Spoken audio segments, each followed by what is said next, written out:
Hello everyone, my name is Susan and this is Kitchen Anonymous. You are welcome to my kitchen. Let's cook. So I'm making a chicken stew alternative. I'm just making a chicken sauce, and I have two types of chicken here. I have the agric chicken sitting on top, and I have the normal chicken underneath, because the normal chicken takes longer to cook. So I have that underneath, and I have the agric, how do you call it? We call it polo here in Italy. My blended mix is 1 onion, 2 cloves of garlic, 1 habanero pepper, because we don't eat a lot of pepper in this house, 1 bouillon cube, and a teaspoon of salt. I do not use ginger when cooking or seasoning my food, because it adds more heat to my stew, and I don't like the aftertaste anyway. Some people like it, so if you would like some ginger, you can also add some ginger to your blend and just pour it over your chicken. You can also put this mixture overnight, make this mixture overnight, your chicken and your pepper blend, so that it marinates properly, or you can leave it like in your fridge for 2 hours before cooking, just so that the sauces and the goodness enters the chicken. You can also make some small incisions on your chicken, just so that your sauces, the goodness, penetrates the chicken, and you enjoy your eating.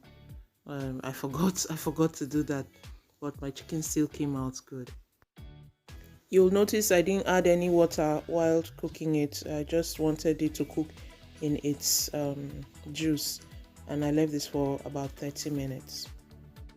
So my chicken is ready after boiling. I'm putting this in the oven for it to brown a little, just to dry out a little and brown a little. I have 2 trays of the chicken. This is the first tray, and this is the second. This is the second one. You can use it like this if you like, it's fine. I just put mine in the oven for 30 minutes. While the chicken is going on in the oven, I have my onions. I have 3 diced, did I say diced? No, I have 3 sliced onions here, and a teaspoon of salt. The salt is to help draw out moisture from the onions while it is frying.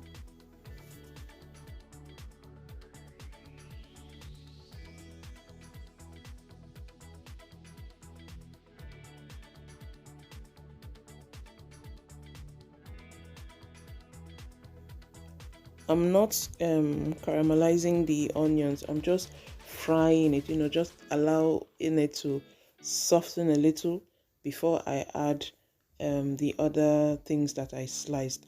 I like everything sliced, if I so that it has some form to it.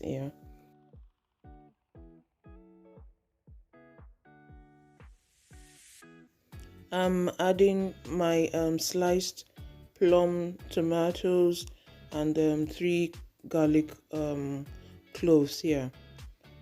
The plum tomatoes are a little sweeter and less tangier than the normal tomatoes. So to also reduce the tanginess, how do you pronounce this? Anyway, to reduce the tanginess from the tomatoes, you allow it to fry, and allow its liquid to dry out.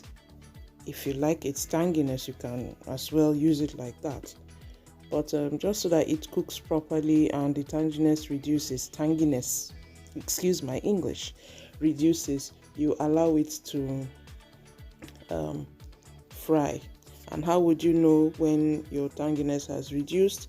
You will see that your liquid at the bottom of the pot in the beginning is colored, and by the time it dries out, it's just the oil you'll see at the bottom of your pot.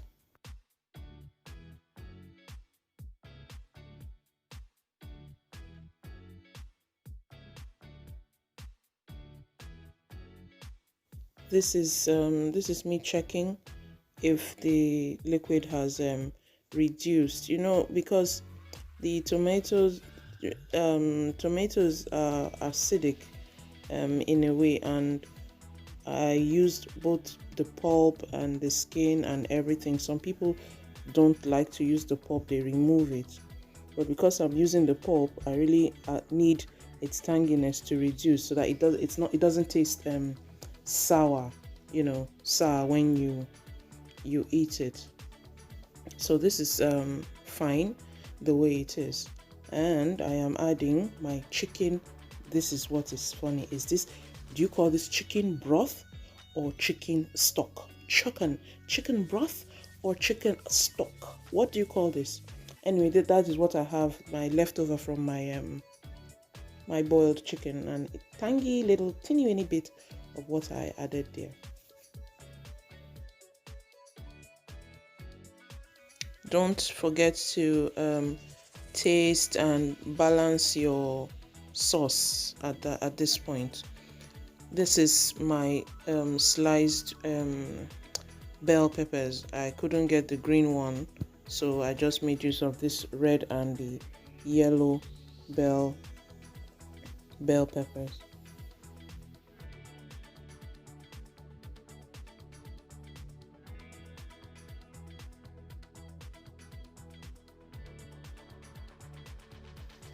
Tapping it at the top just for it to absorb a little, because I want it to I don't want it to cook all the way.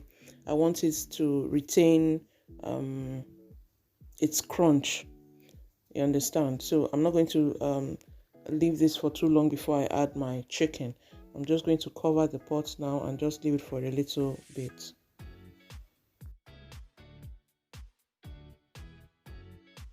Sorry I couldn't show you when I put in my chicken. What I've done here is I put in my chicken and just allowed it to boil for like just 2 minutes. I didn't allow it stay in on the fire for too long. If you notice, I've taken my pot off of the heat and I'm just allowing the pot's heat to continue boiling and making my liquid absorb more into my chicken.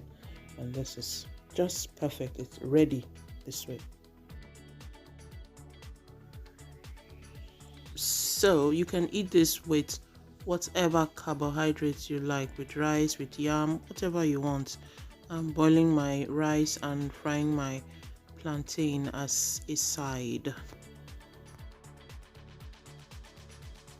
And voila, this is what it looks like after cooking and my plating. I just garnished the rice with some dried parsley. Buon appetito, as we say it here. Ciao. Thank you so much for watching. I am so glad I was able to get your attention even up to this point. If you like my channel, please don't forget to subscribe and give us a thumbs up. Also click on the notification bell so that you get to know when I put up new videos. Grazie e ciao.